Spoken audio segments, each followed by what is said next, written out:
Welcome to this lecture series on network analysis. आज के video में हम बात करेंगे नेटवर्क थ्योरम्स के बारे में। तो जैसा कि हमें पता है, any electrical circuit can be analysed by using Kirchhoff's voltage law and Kirchhoff's current law. तो हमें फिर नेटवर्क थ्योरम्स की क्या ज़रूरत है? नेटवर्क थ्योरम्स एक्चुअली वहाँ पर काम आती हैं जहाँ पर हमारे पास सर्किट की कॉम्प्लेक्सिटी ज़्यादा हो। जहाँ पर 2 या 2 से ज़्यादा इंडिपेंडेंट या डिपेंडेंट वोल्टेज या करंट सोर्सेज होते हैं, उन केसेस में सर्किट थोड़ा-सा कॉम्प्लेक्स हो जाता है। तो ऐसे सर्किट्स को सिंप्लीफाई करने के लिए और सिंप्लीफाई करके एनालाइज़ करने के लिए नेटवर्क थ्योरम्स का यूज़ करते हैं। तो नेटवर्क थ्योरम्स बेसिकली हमारे सर्किट को सिंप्लीफाई करने में हेल्प करती हैं सो दैट हम नेटवर्क को ईज़िली एनालाइज़ कर पाएँ और कैलकुलेशंस हमारे मिनिमाइज़ हो जाएँ। जो नेटवर्क थ्योरम्स जिनके बारे में हम पढ़ने वाले हैं, उनके नाम हैं superposition theorem, Thevenin's theorem, Norton's theorem, maximum power transfer theorem, reciprocity theorem, Tellegen's theorem, Millman's theorem, substitution theorem and compensation theorem. अब हम आगे बढ़ते हैं और देखते हैं हमारी पहली थ्योरम के बारे में विच इज सुपरपोजिशन थ्योरम। तो सुपरपोजिशन थ्योरम ऐसे नेटवर्क्स में काम आती है जो कि लीनियर होते हैं, पैसिव होते हैं और बायलैटरल होते हैं। तो लीनियर, पैसिव, बायलैटरल नेटवर्क्स कौन से होते हैं?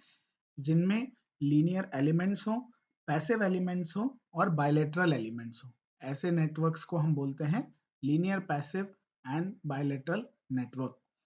तो ऐसे जो नेटवर्क्स होते हैं, उनमें अगर कहीं 2 नोड्स के बीच में हमको वोल्टेज फाइंड आउट करना हो या फिर किसी एक पर्टिकुलर ब्रांच में करंट फाइंड आउट करना हो, तो वो हम फाइंड आउट कर सकते हैं easily by using superposition theorem.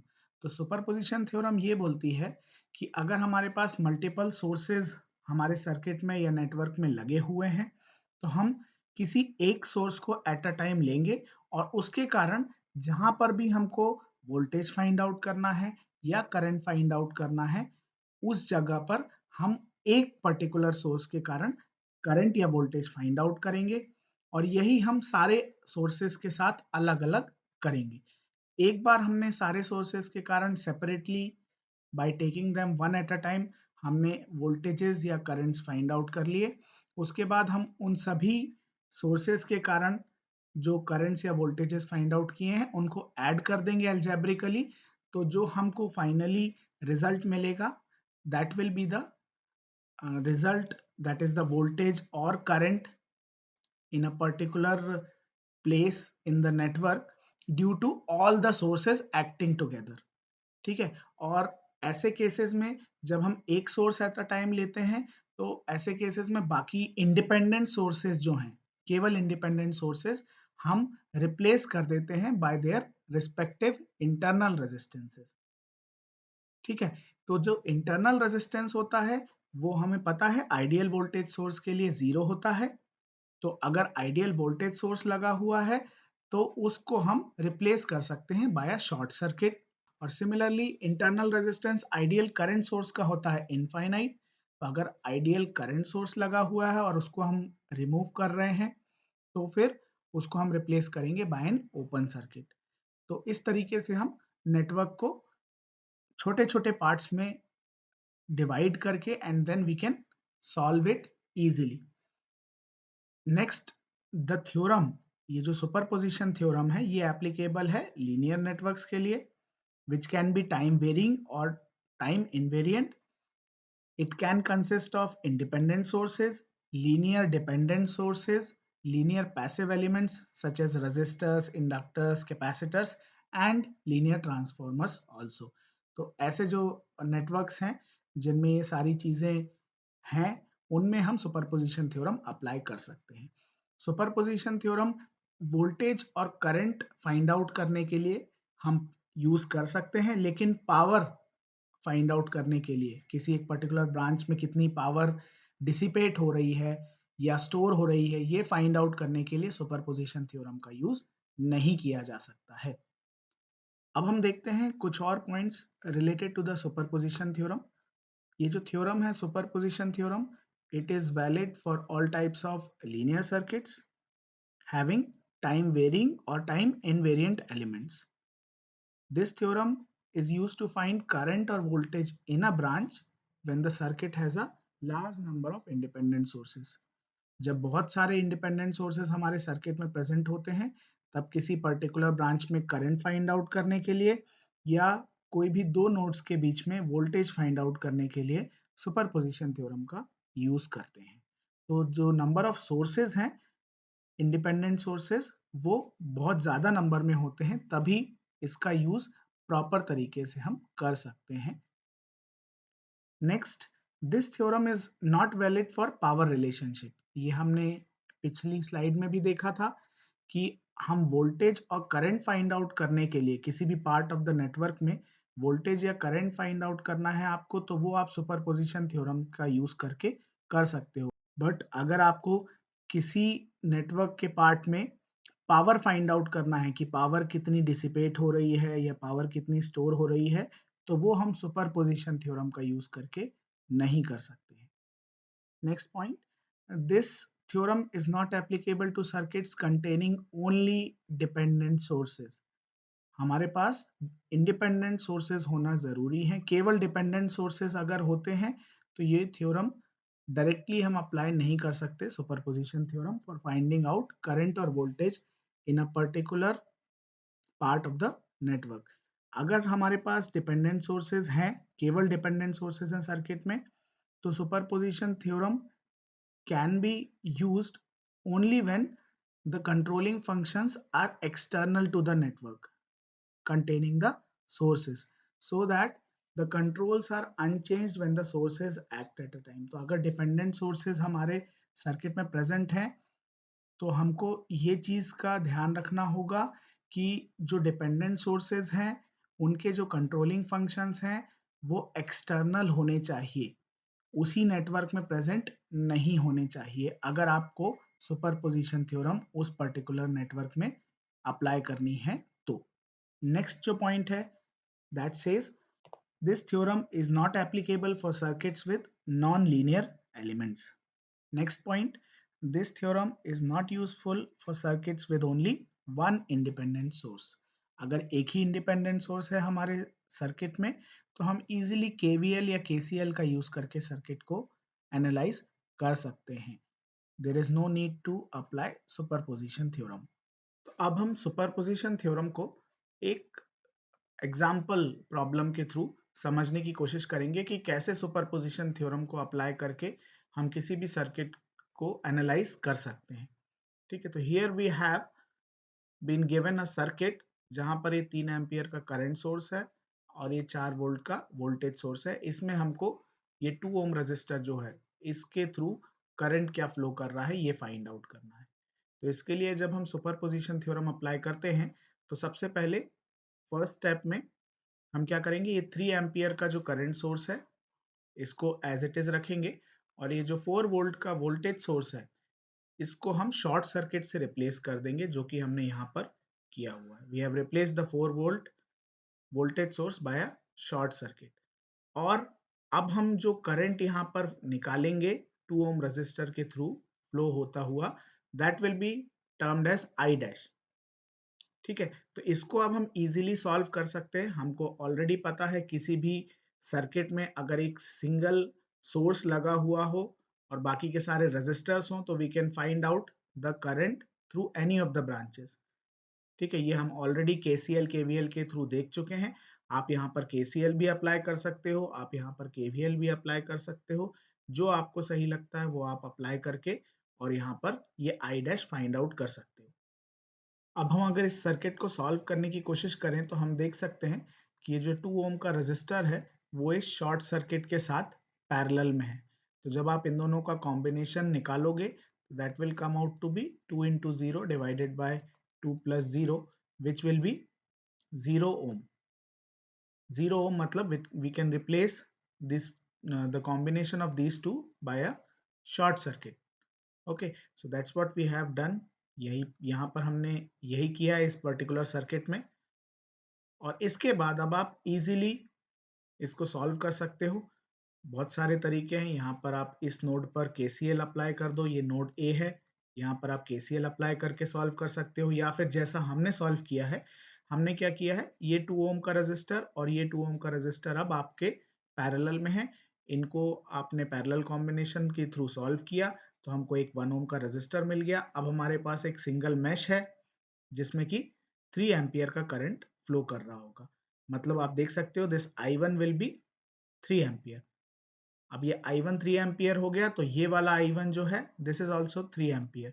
और यहाँ पर अब हम नोड ए पर करंट डिवीजन रूल अप्लाई करके इजीली ये आई डैश निकाल सकते हैं। आई डैश क्या होगा? This I dash will be equal to I1 into 2 divided by 2 plus 2, which will be equal to I1 by 2. So you will get 1.5 ampere here.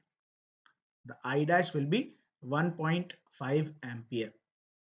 अब next हम क्या करेंगे, जो 4 वोल्ट का वोल्टेज सोर्स है उसको एज इट इज रखेंगे और यहाँ पर जो 3 एम्पियर का करंट सोर्स था उसको हम रिप्लेस करेंगे by an open circuit, because वो एक आइडियल करंट सोर्स है, उसका रेजिस्टेंस जो है इंटरनल रेजिस्टेंस वो इनफाइनाइट होगा। और फिर हम इस 4 वोल्ट वोल्टेज सोर्स के कारण यहाँ पर 2 ओम रेजिस्टर के थ्रू जो करंट फ्लो हो रहा है which we have termed as I double dash, ये फाइंड आउट करने की कोशिश करेंगे। तो इसको भी आप इजीली फाइंड आउट कर सकते हो सिमिलर वे में। यहाँ आपको दिख रहा होगा, यहाँ का अगर हम इसको ग्राउंड मान लें, रेफरेंस नोड मान लें, तो इसके रेफरेंस में इस पर्टिकुलर नोड या इस पर्टिकुलर नोड का मान लेते हैं ये नोड बी है, तो इसका जो वोल्टेज होगा that is V suffix B, this will be 4 volt with respect to the reference node. तो यहाँ से अगर हम देखें ये हमारा अगर करंट होगा तो क्योंकि करंट फ्लो करेगा नोड बी से ग्राउंड की तरफ, है ना, तो आई डबल डैश इसलिए हमने यहाँ पर एक नेगेटिव साइन लिया है, because actual direction of current will be from node B to ground, okay, not from ground to node B, इसलिए हमने माइनस साइन लिया है। फिर 4 माइनस 0, 4 मतलब voltage at node B and minus 0 is the voltage at this node, the ground node, जो कि 0 होगा, 0 volt. तो 4 minus 0 divided by this resistor resistance value which is 2 ohm and this resistance value which is again 2 ohm, 2 plus 2. So this will give us minus 1 ampere which is I double dash. अब हम superposition theorem को apply करके find out कर सकते हैं total current because of both the sources combined, which will be given by I is equal to I dash plus I double dash. तो I dash हमने निकाला था 1.5 एम्पियर और I डबल डैश हमने निकाला है -1 एम्पियर। तो जब इन दोनों को ऐड करोगे तो आपको मिलेगा I is equal to 0.5 ampere. This is the final answer to this problem. तो इस तरीके से आप सुपरपोजिशन थ्योरम का यूज करके किसी भी सर्किट में जहां पर आपके मल्टीपल सोर्सेज अप्लाइड हैं वहां पर आप किसी भी ब्रांच में करंट फाइंड आउट कर सकते हो या किसी भी दो नोड्स के बीच में वोल्टेज डिफरेंस जो है वो फाइंड आउट कर सकते हो।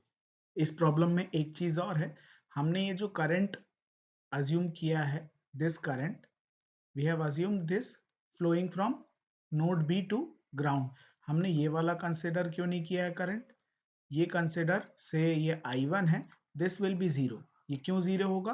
क्योंकि यहाँ पर ओपन सर्किट है, ओपन सर्किट है तो यहाँ से करंट को फ्लो करने के लिए कोई भी क्लोज पाथ अवेलेबल नहीं है, इसलिए ये जो करंट I1 है दिस विल बी जीरो और पूरा का पूरा करंट नोड बी से ग्राउंड की तरफ फ्लो होगा। ये हमारा नेक्स्ट प्रॉब्लम है जिसमें हमको दो सोर्सेज दिए हुए हैं, एक 6 वोल्ट का इंडिपेंडेंट वोल्टेज सोर्स और एक 1 एम्पियर का इंडिपेंडेंट करंट सोर्स। इसके अलावा एक करंट डिपेंडेंट वोल्टेज सोर्स भी है विच इज 2I0, जो कि इस करंट I0 पर डिपेंड कर रहा है। तो इस टाइप के सर्किट को हम कैसे एनालाइज कर सकते हैं ये हम देखते हैं यूजिंग सुपरपोजिशन थ्योरम। यहाँ पर हमको क्या फाइंड आउट करना है? I0 और I, ये दो चीजें हमको फाइंड आउट करना है। तो हम सबसे पहले स्टेप में क्या करते हैं, 6 वोल्ट का जो सोर्स है उसको हम एज इट इज रखते हैं और जो 1 एम्पियर का करंट सोर्स है उसको रिप्लेस करते हैं उसके इंटरनल रेजिस्टेंस से, क्योंकि वो एक आइडियल करंट सोर्स है तो उसका इंटरनल रेजिस्टेंस होगा infinite, that is it can be replaced by an open circuit. तो ये हमने यहाँ पर ओपन सर्किट से रिप्लेस कर दिया है हमारे आइडियल करंट सोर्स को। उसके बाद हमको जो करंट्स मिलेंगे उनको हमने अज्यूम कर लिया है I not dash and I dash. तो जब ये आप आई नॉट डैश आप यहाँ कंसिडर करोगे करंट को, which was actually I not in the original circuit, तो आपका जो ये डिपेंडेंट वोल्टेज सोर्स है ये भी चेंज होगा अकॉर्डिंगली। यहाँ पहले आई नॉट था, तो हमारा जो डिपेंडेंट वोल्टेज सोर्स था उसकी वैल्यू थी 2 आई नॉट। अब हमने एक सोर्स को हटा दिया है यहाँ से, तो हमारा जो करंट है वो हो गया है आई नॉट डैश। तो यहाँ पर जो डिपेंडेंट वोल्टेज सोर्स है ये भी हो जाएगा 2 आई नॉट डैश। बस इतना आपको ध्यान रखना है जहां पर डिपेंडेंट सोर्सेज रहेंगे हमारे सर्किट में वहां पर। तो अब इसको हम इजीली सॉल्व कर सकते हैं इस सर्किट को। एक मैश एनालिसिस हम अप्लाई कर सकते हैं, केवीएल अप्लाई कर सकते हैं इस पर्टिकुलर सिंगल लूप में। जब हम केवीएल अप्लाई करेंगे तो we will get an equation something like this, ये जो यहाँ पर लिखी हुई है। और जब इसको आप सॉल्व करोगे तो you will get I not dash and I dash both equal to 0.75 ampere.